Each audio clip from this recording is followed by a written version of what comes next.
Comment dépasser ses peurs? Dans cette vidéo, je te donne 6 conseils utiles pour t'aider à vaincre tes peurs les plus terribles. A tout de suite.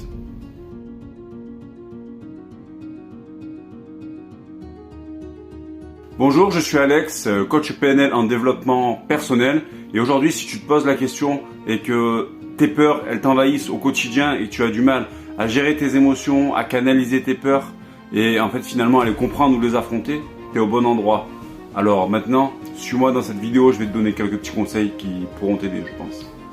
Première clé, il faut pas être dans le déni. Il faut pas faire comme si les peurs n'étaient pas là et n'envahissent pas ton quotidien. Il faut les accepter pour mieux les comprendre. D'accepter qu'il y ait ces peurs et qu'il y ait des choses que tu ne contrôles pas. Et en fait, finalement, qui vont t'aider pour ton avancement personnel. Il faut déjà que tu acceptes tes peurs, qu'elles font partie intégrante de ta vie, en fait, tout simplement. Deuxièmement, il faut que tu identifies leurs racines. Il faut que tu arrives à percevoir d'où est-ce que ça peut venir. Qu'est-ce qui a fait que tu aies cette peur aujourd'hui?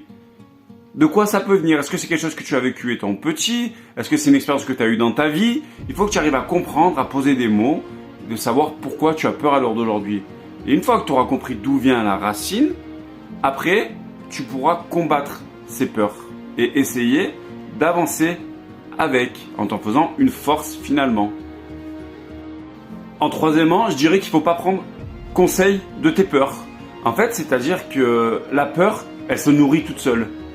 D'accord? Et en prenant conseil de ces peurs, en faisant comme si elles n'existaient pas, en la nourrissant forcément, ça va pouvoir déclencher d'autres peurs ailleurs où à l'origine, tu n'avais aucune crainte et aucune peur. Et tu vas te retrouver à avoir peur de certaines choses qui se sont nourries elles-mêmes parce que tu as suivi les conseils de ta peur.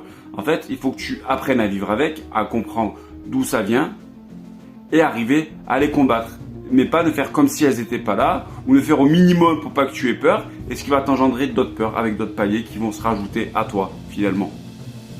Après, quatrièmement, je dirais qu'il y a la respiration qui est très très importante, ça fait partie intégrante. Quand tu es en crise d'angoisse ou de peur, il faut que tu apprennes à respirer dans un endroit calme. Tu te concentres tout ton corps sur ta respiration. Inspiration, expiration, jusqu'à ce que ça se calme. Parce que la respiration, c'est un de tes meilleurs alliés pour combattre tes peurs. Donc fais ça dans un endroit calme, prends sur toi. Essaye d'ignorer les bruits qu'il y a autour et concentre-toi pour arriver à faire descendre au maximum ta peur. La respiration, elle sert pour le stress, elle sert pour la peur, elle sert pour l'anxiété, pour l'angoisse. C'est vraiment un allié. Donc apprends à bien respirer et à faire le vide autour de toi. C'est important. Cinquièmement, il faut que tu te poses la question, qu'est-ce que je ressentirais si je n'aurais pas peur? Qu'est-ce que je ferais si je n'aurais pas cette peur? Et en fait, dans ta réponse, ça va te donner la marche à suivre, à faire pour combattre tes peurs. En fait, la réponse, elle est dans ta question. Qu'est-ce que je dois faire si je n'ai pas peur? Qu'est-ce que je ferais? Quelles seraient mes réactions? Quel serait mon sentiment? Et en fait, tu vas finalement arriver à amener une réponse qui va être en lien avec ta question. Et tu vas trouver le chemin tout seul pour combattre tes peurs et avancer. Ça va être libérateur pour toi. Essaye ce petit exercice.